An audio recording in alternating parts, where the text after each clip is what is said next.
Bonjour, c'est Souleymane Ndiaye. Je suis l'inspecteur départemental de Pékin. Là, je pense que je vais saisir de l'occasion pour remercier nos partenaires, tous les privés qui sont dans le département de Pékin. Lorsque je suis venu, je les ai rencontrés tous et on a discuté dans l'ensemble de mettre un collectif qui peut vraiment développer le secteur du département. Et vraiment, ils étaient très positifs dans l'initiative. C'est à partir de là qu'on a noué les premiers contacts et les premières relations. Et lorsque le président a sorti la note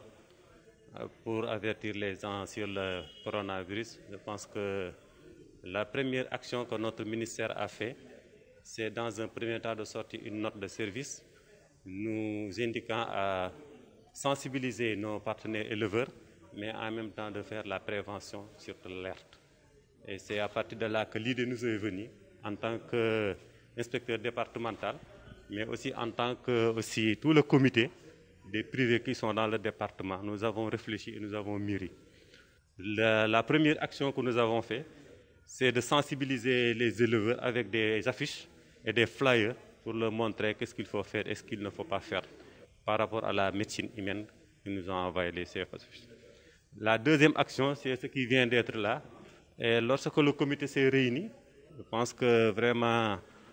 tous les vétérinaires du département ont contribué positivement pour appuyer le service, mais en même temps appuyer les éleveurs dans ce sens. Et c'est dans ce sens-là que nous avons acheté tout ce matériel pour le mettre à la disposition de nos éleveurs. Et je pense que le ministre l'a anticipé en donnant de l'aliment de bétail que nous avons déjà distribué au niveau des points de vente. Et maintenant, la deuxième acte, c'est de le mettre en place, tout ce qui est matériel madar et tout ce qui est coton et eau de javel pour appuyer nos éleveurs. Ouais, je pense que c'est un geste social. Un geste social n'a pas de barrière, ni de frontières, ni de religion. C'est pour appuyer la population, c'est pour nous appuyer nous-mêmes. En sauvant quelqu'un par rapport au coronavirus, on se sauve nous-mêmes. Et je pense que c'est l'occasion aussi de magnifier, de sensibiliser toute la population,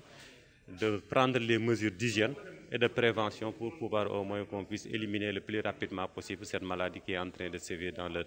Nous devons commencer, comme nous l'avons dit, de remercier le ministère. Moi, je sais que le président a fait décret pour nous donner les mesures qu'il faut. La première des choses que je vais faire, c'est envoyer une note de service introduisant les regroupements. Mais yemul fofu mais def nañu ñun en personne nañ def tout ba sensibiliser nos partenaires éleveurs mais en même temps aussi jappalé len ci li nga xamné mën na len moytulo fébar bi si lolu aussi bañ gisé suñu collègues vétérinaires privés yi vraiment ñom ñëpp ñu japp ci pour tout le département vraiment ils ont apporté du matériel mais aussi des produits mom lañ fassiyéné tay jël yobbu ko ci point de marché yi nga xamné fofu lañuy jaayé animaux yi ñu tégal leen ko fa ndox yeeg barigo yi ak saabu yi ak tout ce qui est coton et madar ak ay masques ak ay gel hydroalcoolique pour ñoom aussi ñu mëna prévenir ci fièvre bi loolu lañ ci bëggoon yok ñuy sensibiliser leen matériel bi néwut loo xam ne dañ koy sànni déjà ñoom commencé woon nañ ko mais ñun aussi on va appuyer ñoom pour ñu gën a mën a dimbaliwu seen bopp nga xam ne képp ku war a duggati maintenant ci daral bi balaa ngaa dugg di nga raxasu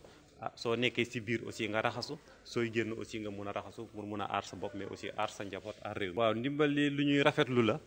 ndax dafa nekk loo xam ne geste social la comme ni ma koy waxee rek mooy dimbalante suñu biir ndax dimbalante suñu biir weesuwut vraiment nga làmb sa poos ak nu mu mun a toll def sombu toll ni nga xam ne jege na 1 million de francs CFA nga def ko ci benn mbir pour dimbale société bi dimbale sa askan te génnee ko sa poos loolu lu ñuy rafetlu la. kon nag mënuñ lu dul rafetlu privé yépp au nom de docteur Gana Pène qui est un des initiatives et en même temps aussi docteur Nia ñoo ñëpp ñu ngi leen di gërëm à travers aussi mon nom di remercier l'ensemble des vétérinaires yu contribuer ci département bi ak ñi nga xam ne ñëpp ñu ngi ci biir département amoon yéene contribuer ñu ngi leen di féliciter di leen gërëm di wax ne aussi geste bi premier jet la mais le travail continue ñu ngi continuer waat encore di collecter des sommes te somme boobu aussi suñ ko jotee dinañ mën a permettre tout ce qui est point de vente boucher yeeg boucherie yeeg yëpp ñu mun faa teg aussi ay matériel pour ñoom aussi ñu mën a prévenir fii